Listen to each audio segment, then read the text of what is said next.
micrófono, es puntual la pregunta y ya, ¿a quién le va a preguntar? Y nosotros le respondemos.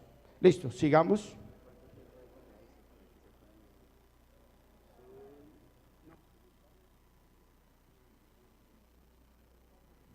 El primero, la primera.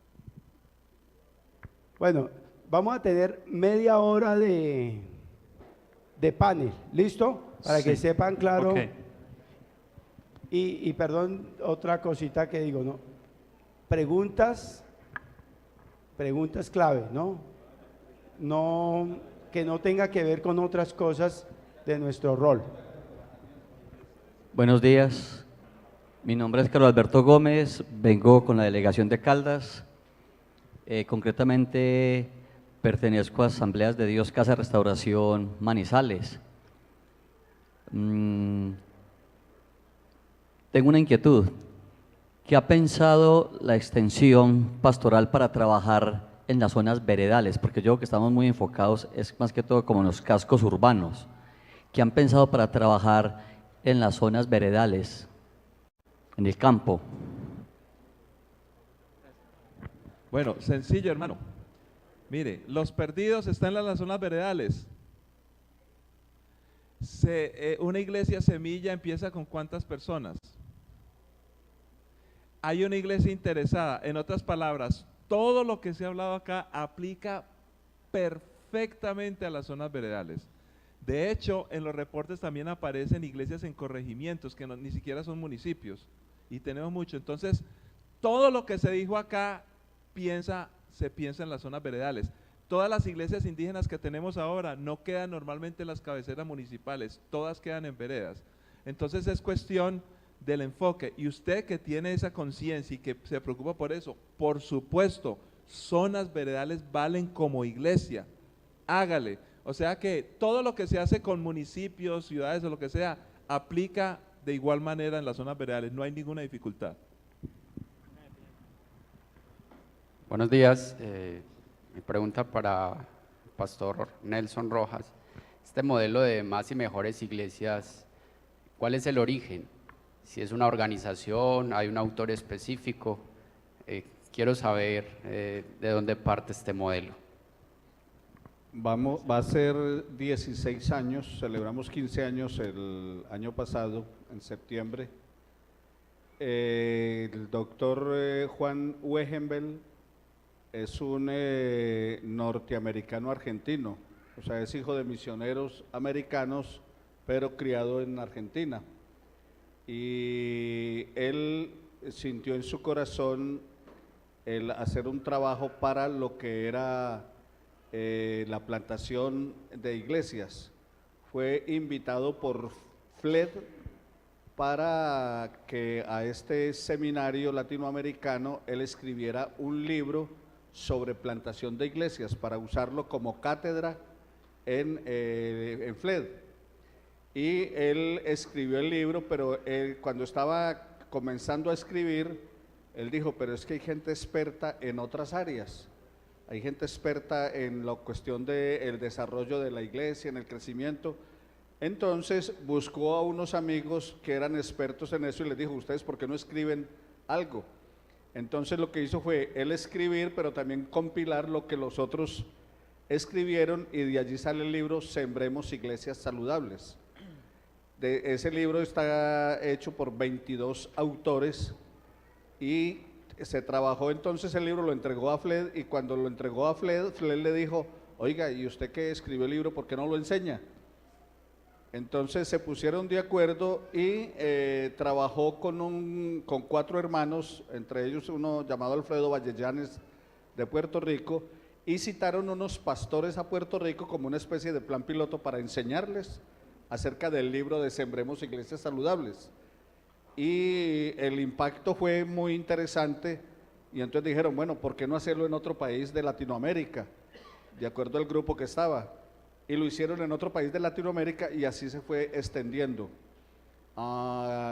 Comenzamos el trabajo, entonces ellos comenzaron a buscar a otras personas en diferentes países interesados en la plantación de iglesias y que hubieran tenido cierta experiencia, y así se fue extendiendo hasta que se logró todo Iberoamérica. Y ahora ya estamos en Asia, África, Europa, o sea, se está extendiendo por toda parte acerca de lo que es la multiplicación de iglesias. Entonces pasó de algo que era simplemente escribir un libro para esto a un gran movimiento, pero no somos una organización en el sentido de estructural, de que formamos iglesias y las afiliamos a red de multiplicación. No, somos un brazo para la iglesia del Señor. Me encantó una ocasión que escuché a Franklin Páez mencionar de que nosotros hacemos la tarea de José de Arimatea, y José de Arimatea se encargó de cuidar el cuerpo de Jesús cuando fue bajado de la cruz. Entonces nosotros, la tarea nuestra es esa, es cuidar el cuerpo de Cristo, que es la iglesia, acompañarla en este proceso. Entonces ahí fue donde nació Red de Multiplicación.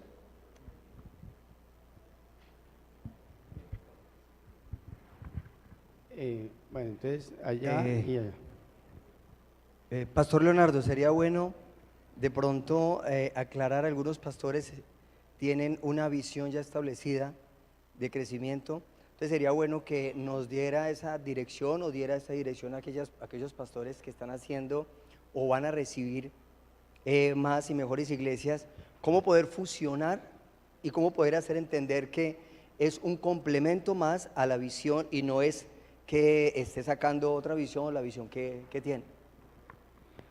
Hay algo que se ha hecho, que sea para todos.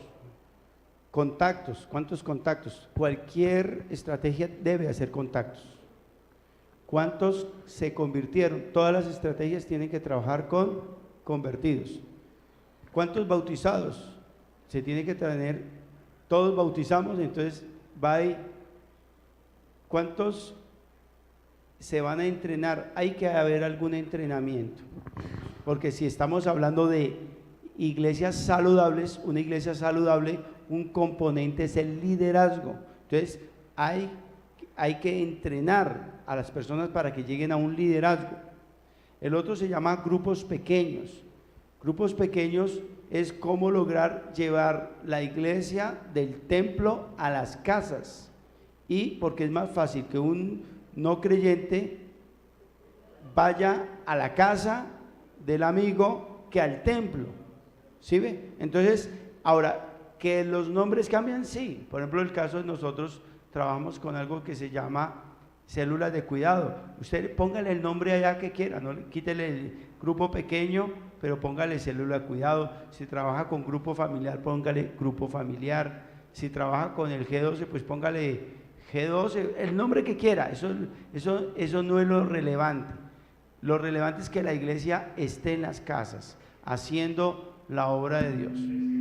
Y por último es cómo se va multiplicando ese liderazgo y esas células, y todo eso se reporta, no es más el misterio. Yo tengo un aporte allí. Esto es un movimiento, o sea, trasciende una estrategia, porque muchos hacen la estrategia, es un movimiento. Voy a dar una explicación. Yo recibí mucho de plantación de iglesias a través del ministerio del hermano Miguel, y él trajo varias personas. Uno de ellos es el hermano Larry, y el apellido es impronunciable. ¿Me dejas decirlo así? Sí, un apellido alemán para allá. Bueno, resulta que cuando vamos a Ecuador, allá, y encontré, hay unos hermanos argentinos, también levantaron una red de plantación de iglesias, pero cuando fuimos a Ecuador, todos ellos asisten, y asisten frecuentemente. ¿Por qué? Porque es que esto no es una organización cerrada donde somos nosotros y somos, por fin llegó la redención de plantación de iglesias. No, todos ellos están trabajando juntos porque un movimiento nos une. Entonces, para responderle al pastor, en esto también hay muchos pastores que trabajamos de muchas maneras. Yo estoy involucrado con plantación de iglesias también, parte de nuestros pastores. Hay otros que lo han hecho de otra manera, lo hemos venido haciendo. Entonces no queremos excluir a nadie, y es importante en estos espacios encontrar otros pastores que están trabajando en el crecimiento, dialogamos y nos movemos juntos, compartimos experiencias y vamos a ir creciendo. No se trata de ser exclusivistas, sacar a alguien, pero conocer y compartir. Entonces estos espacios son muy importantes para caminar, como yo he visto que en la red también se está haciendo. Y bueno, con respecto a eso, También entender que la parte de más y mejores iglesias sí tiene unos procesos de informes, que en algún momento se pueden ver alterados si se incluyen procesos que no hacen parte de este riel en el informe. Entonces lo que podemos hacer es que entender que todas las iglesias, la iglesia local puede plantar iglesias, cualquiera que sea el método. En Medellín existe un término a la hora de modificar un carro y es el término engallar. Entonces a un Renault 4 le colocan, y a veces esa es una tendencia que hay cultural, de no aceptar las cosas como vienen, sino a veces querer como modificarla. Entonces lo que yo pienso desde mi punto de vista como presbítero es que cualquier proceso de plantación de iglesia es bienvenido, pero cuando hablamos de más y mejores iglesias sí hay unos parámetros, unos procesos que esperamos que se hagan ceñidos a eso para que podamos dar evidencias ciertas o los informes sean correspondientes a la realidad. Eso es lo que yo pues aporto frente a eso. O sea, cualquier proceso es bueno, pero frente a más y mejores iglesias, entonces sí es bueno ceñirnos a todo lo que es los informes, el ABC, los módulos, para poder en los resultados pues ser honestos en el informe que se está rindiendo. ¿Listo? Para los hermanos que tienen otra metodología, otro sistema o algo, solo revise bien el material. ¿Es bíblico, cristocéntrico, es teológico? O sea que ahí usted encuentra su doctrina tranquilamente. Y varios de los autores, de la gente que trabaja con nosotros creando material, son de la Santa Madre Iglesia Asambleas de Dios. Ahora, hermanos, una claridad. Si usted trabaja de otra manera, de todas maneras debe reportar la existencia y la fecha de esa iglesia. Entonces, no se complique, o sea, esto no está cohibiendo a nadie. Y como dice el pastor Iván, usted está con sembradores de iglesias, más iglesias a través de la red, haga la planificación que tiene. Lo hace de otra manera, reporte y vamos a recibir su reporte. Es sencillo, porque es plantación de iglesias igual. En este momento voy a hablar no como extensión del reino, sino como secretaria del presbiterio distrital. Y de verdad, lo que acaba de decir el pastor Isaí, debemos reportar. A veces hay iglesias en corregimientos, en veredas, y no sabemos que existe. Y algo que aprendí allí en Ecuador es, lo que no se informa, no existe. Entonces usted, para sus cuentas y todo, sí, tengo 10, 12, 20 iglesias, pero a nivel distrital, en nuestros archivos, en nuestros informes no existe. Entonces, y tenemos muchas dificultades con eso, que no hay un reporte de las iglesias que tienen. Exacto, se sienten ignorados, pero es que en nuestros reportes, en nuestros informes, no existe. Entonces, pongámosle atención a esto. Dios les bendiga a todos. Mi nombre es Fanny Tupaz, vengo de Nariño y tengo dos preguntas muy simples, sencillas, para el pastor Nelson. La primera es, ¿desde qué número de personas uno puede reportarla como iglesia? ¿A partir de cuánto número de personas, miembros, que empiece uno a abrir obra, uno ya puede decir, voy a reportarla como iglesia?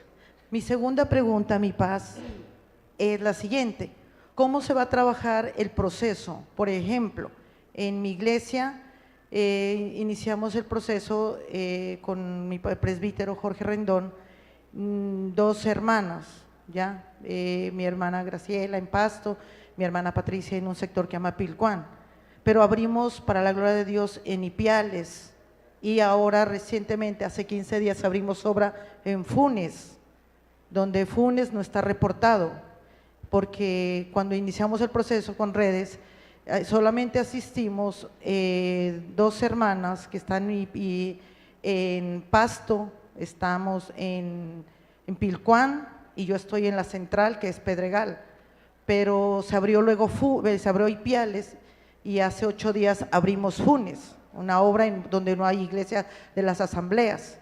Entonces, ¿cómo es el proceso que se va a manejar? Que nosotros ya empezamos y los otros vienen detrás, volver a repetir cómo se va a trabajar para que ellos entren en el proceso de más iglesias, mejores iglesias. Son 2 preguntas, por favor. Bendiciones. Espero haberlas cogido, porque es que a esta edad me siento en el borde de la cama y no sé si me estoy acostando o levantando. Entonces espero haberla cogido. Lo primero es, bíblicamente, donde hay 2 o 3 reunidos en su nombre, ahí hay una iglesia, bíblicamente. Ya para ser miembro del concilio como iglesia organizada necesita 200 miembros, pero estamos hablando de iglesia semilla. Mi abuelo me enseñó a sembrar maíz, frijol, y en cada huequito sembrábamos 2 granos de maíz o 2 frijoles, no sembrábamos más. Y ese maíz salía la mata y algunas matas tenían hasta 3 mazorcas. Entonces ahí estaba ¿qué? La cosecha. Esa es una iglesia semilla. ¿Cuándo empieza a reportarla? Ya. Esto que está mencionando, que usted dijo, comenzamos el proceso, ayer debe haberse tomado la foto y si no, se la toman hoy y él le entrega o reclame si no le han entregado una hoja que se llama ABC y entonces ahí coloca qué tienen. ¿Cuánto reportan? Lo que tienen. Dice personas en grupo pequeño. Más de 2 es ya un grupo pequeño. Entonces eso lo comienza a reportar ya. Y está dentro de la estadística. Ya se sigue es el proceso para llegar a ser ¿qué? Una iglesia formal. Ese plantador no es pastor, es un plantador. ¿Por qué razón? Porque Asambleas de Dios tiene unos requisitos para ser pastor. Y hay todo un proceso para poderlo lograr. Pero es plantador. ¿Que puede llegar a ser pastor? Genial, eso es lo que queremos, que ese plantador llegue a crezca tanto la obra. Ahora, puede ser que ese plantador sea un plantador experto y salga de allí a plantar otra y a plantar otra y a plantar otra y nunca llegue a ser pastor, pero plante 40, 50 iglesias. Mi hermano no estaba esperando que lo llamaran pastor, él vino como misionero y son más de 100 iglesias en Colombia, que estoy muy agradecido, querido pastor, por haber invertido su vida en nuestro país. Así que eso es la tarea. Entonces, él no estaba pensando tanto en si lo llamaban pastor, sino en plantar nuevas iglesias. Entonces, puede empezar a reportarlo desde ahora. Ahora, los pasos. Bueno, si no se van, más tardecito voy a dar pasos para plantar una iglesia. Entonces, eso les va a ayudar en el proceso. Entonces, no sé si ahí le respondí las preguntas. Entonces, ahorita vamos a mostrar algunos pasos básicos para comenzar el proceso de la iglesia. Y si pueden trabajar en equipo, no impide. O sea, si hay 3 o 4 hermanos que se unen para plantar una iglesia en un barrio, en una vereda, en algún lugar, genial. Y si usted puede plantar 3 o 4 al tiempo, puede hacerlo. No hay un requisito que diga que no. Un hermano de Asambleas de Dios dio el taller, eso es en Arauca, por allá no recuerdo, en Tame. Dimos el taller y un hermano de esa iglesia está plantando 7 nuevas obras en 7 veredas diferentes. Ahora, si él puede sacar el tiempo y hace el trabajo, genial. O sea, no hay problema. Recuerden que en mi tierra dicen, entre más grande sea la rosca, más pan de queso se come, así que mucho mejor.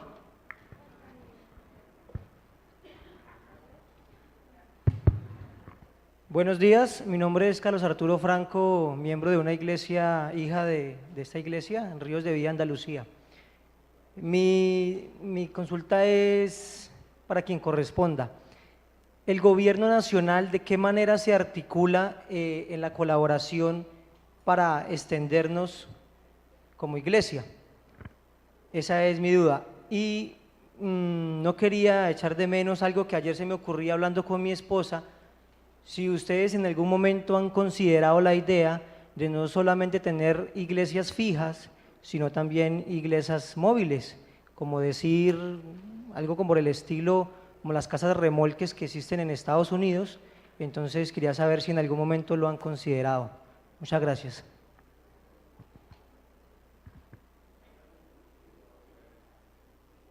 Empecemos por las iglesias móviles. A ver, el concepto de iglesia se refiere a personas. Cuando hablamos de iglesias móviles, realmente son templos móviles, ¿cierto? Pero normalmente si hay varias veredas y no tienen dónde reunir, si alguien tiene un remolque y va y le hace ese culto, la iglesia está allá, el templo sí se mueve. ¿Captan la idea? Esas son expresiones o formas creativas de poder reunir la gente.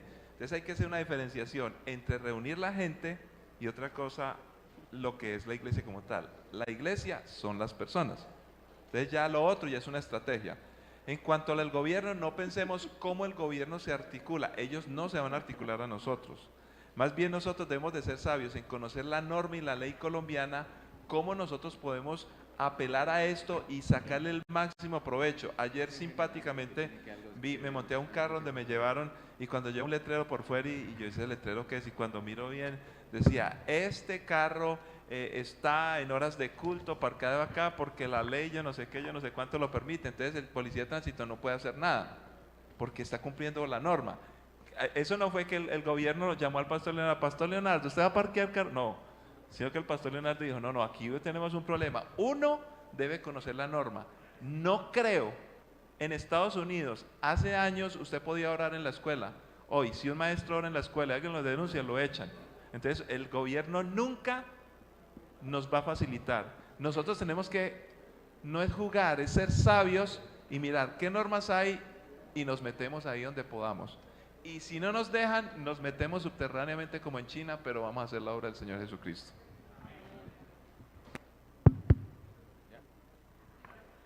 ¿Alguno? Muy buenos días. Mi nombre es William Blandón, vengo de la Hormiga Putumayo y teniendo en cuenta de que se quiere y se está enseñando sobre plantación de iglesia, se ve de que hay un proceso, ¿sí?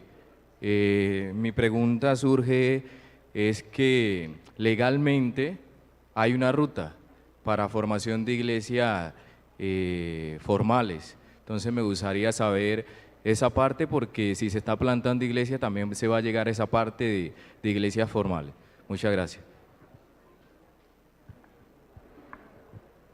Bueno, a ver, hay algo que está la parte pastoral, o sea, el pastor, él extiende su autoridad pastoral sobre un líder.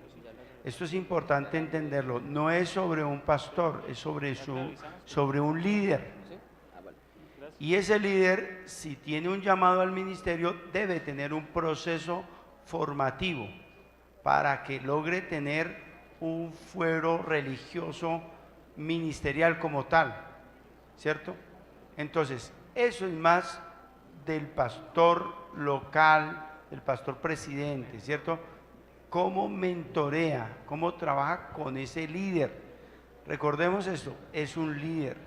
Aunque su función sea pastoral, ¿es un qué? Un líder, ¿cierto? Eso tiene que ser claro. ¿Qué es un líder? De hecho, ¿por qué se dice PP? Posible plantador, porque de esas semillitas que se sembraron, es posible que algunos se frustren en el camino y digan, no, esto no es para mí, o no me dio resultado. ¿Se perdió el pastor? No, porque nunca fue pastor, ¿cierto? ¿Se perdió la iglesia? No, porque hasta ahora se estaba sembrando. Se estaba haciendo un proceso sobre la plantación de una iglesia, a veces resulta, a veces no. Pero cuando hay un proceso de mentoreo, es más las posibilidades de que surja esa nueva iglesia. Con el tiempo se va a ir oficializando esa nueva iglesia con el pastor, presidente de esa iglesia, con el presbítero de esa región y con el distrito. Pero eso hay unos parámetros legales y hay unos procesos que hay que hacer para legalizar, digamos así, esa nueva iglesia.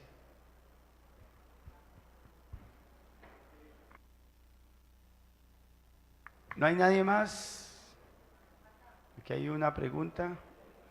y allá hay la otra. Quiero recordar que faltan 6 minutos, o sea que creo que esas 2 preguntas y cerramos el foro. Bueno, en la exposición que hizo el pastor Leonardo tocó un punto y que es de qué forma se le toma el pulso a una iglesia. Yo quisiera que nos explicaran eso, de qué forma le podemos tomar el pulso a una iglesia y si existe un cuestionario. Sí, hermano, cuando usted va a su EPS, lo primero que le hacen es una triada. La triada es un diagnóstico para determinar qué atención le pueden brindar. En el Tómele el Pulso a la Iglesia lo que hacemos es un diagnóstico a la iglesia. Y ese diagnóstico se hace sobre 10 ítems que son 5 funciones, las 5 funciones de una iglesia saludable y 5 elementos vitales de una iglesia saludable. En las funciones vitales es pesca, proclamación, enseñanza, servicio, comunión y adoración. Entonces, de esos 5 puntos se hacen 7 preguntas por cada punto y la persona califica de 1 a 10. De los elementos vitales son visión, liderazgo, cuerpo ministrante, que es la iglesia, recursos y el texto en el contexto, o sea, la aplicación de la palabra donde usted está. De esos 5 puntos se hacen también 7 preguntas, o sea, 35 preguntas, y se califica de 1 a 10. Luego eso se tabula y entonces nos arroja en qué parte de la iglesia está fuerte, en qué parte de la iglesia está débil, qué cosas no está haciendo la iglesia y qué cosas está haciendo que de pronto debemos quitar y debemos cambiar. Entonces, allí vamos a mirar que hay unos puntos fuertes. Por ejemplo, de pronto la parte fuerte de ustedes es la pentecostalidad, porque allí habla del uso de la Biblia, de la oración, de la adoración. Entonces, esa es su parte fuerte. Entonces, esa parte fuerte, ¿qué es lo que queremos? Que se siga fortaleciendo, que no se descuide. Pero puede ser que la parte débil sea el evangelismo. Entonces, se fortalece la parte del evangelismo, sin descuidar la pastoral pentecostal. Miran de pronto que regular tienen acerca de la obra social. Entonces necesitamos fortalecer esa obra social. Y de pronto encontramos que en comunión no hay nada, o es muy poquito lo que se hace, entonces hay que hacerlo. Y esa es la manera en que podemos trabajar. Luego, después de eso, de ese análisis, entonces se entra a lo que se llama planeación eclesial o planeación estratégica. Algunos, cuando se habla de planeación estratégica, le ponen la cruz porque piensan que es como del diablo. Entonces hablemos de planeación eclesial. O sea, ¿por qué? Porque la iglesia debe organizar lo que hace. Dios organizó el mundo cuando estaba desordenado y vacío, entonces necesitamos organizar como iglesia lo que hacemos. Entonces, esa es la manera en que nosotros lo hacemos. Entonces, ¿cuál es mi recomendación en cuanto a tómele el pulso a la iglesia? Todas las iglesias deben hacerlo. De pronto alguno de ustedes dice, no, yo ya lo hice porque lo hicimos con José Raúl hace 1 año o 2 años. Yo les recomiendo que lo hagan cada 6 meses en su iglesia, o por lo menos una vez en el año, porque es que debemos aprender a hacer a la medicina preventiva, no la curativa. O sea, ir a donde el médico aunque nos sintamos bien, y no esperar a que uno ya esté cojeando para ir. A veces atendemos problemas en la iglesia que pudimos haber evitado con mucho tiempo anterior. Entonces, ¿qué les recomiendo? Hagan tómenle el pulso a la iglesia en todas sus iglesias. Si llevan más de 6 meses de no haberlo hecho, les recomiendo que lo hagan. La otra cosa es, comience por hacerlo con la esposa. ¿Por qué? Porque una cosa es como usted ve la iglesia y otra como la ve su esposa. Yo a veces me bajo del púlpito pensando que, me fajé tremendo mensaje. Y me bajo de allí contentísimo y llega mi esposa y me dice, ¿qué le pasó? ¿Hoy qué le pasó? Que hoy estuvo flojo. Y yo, ¿cómo así? O sea que ella tiene una mirada diferente a cómo la vemos. Entonces, tómele el pulso con la iglesia, con su esposa. Luego, tómele el pulso con los líderes de la iglesia, porque una cosa es como usted la ve y otra como la ven los líderes. Y luego entonces tómele el pulso con toda la congregación, desde el que cuida los carros, el que barre, con todo mundo, porque así le da una perspectiva general de la iglesia. Bueno, una misión que yo fui a hacer un trabajo con ellos, ellos me dicen, mire, es que nosotros tenemos una debilidad en el crecimiento y necesitamos saber por qué. Le hicimos el tómele el pulso a la iglesia y ellos arrojaron una calificación sobre 9 en cuanto a educación. Pero cuando miramos evangelismo, tenían menos de 2. Entonces yo les dije, el problema de su iglesia que no crece es que no están evangelizando. Había mucho teólogo, había mucho doctor, había mucha persona preparada, más preparados que un yogur, pero no estaban evangelizando. Y si no se evangeliza, no crecen. Y simplemente van envejeciendo con mucha sabiduría, con mucha experiencia, pero no crecen. Entonces eso nos sirve para tómele el pulso. Así que hermano, le invito a que lo haga. ¿A qué material? Sí, en el material que se les entrega a ustedes, en la USB que le están diciendo que les van a entregar a los hermanos, sus multiplicadores o entrenadores que van a trabajar con ustedes en las diferentes sesiones. En el material está el tómele el pulso, están las preguntas, están las diapositivas, o sea, mejor dicho, como dicen en el valle, al que quiere más, que le piquen caña.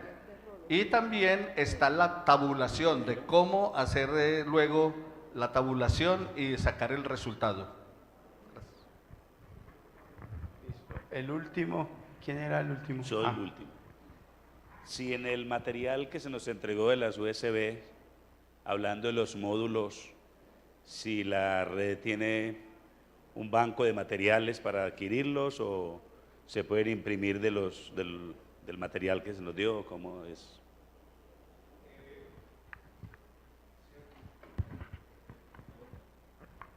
Aló.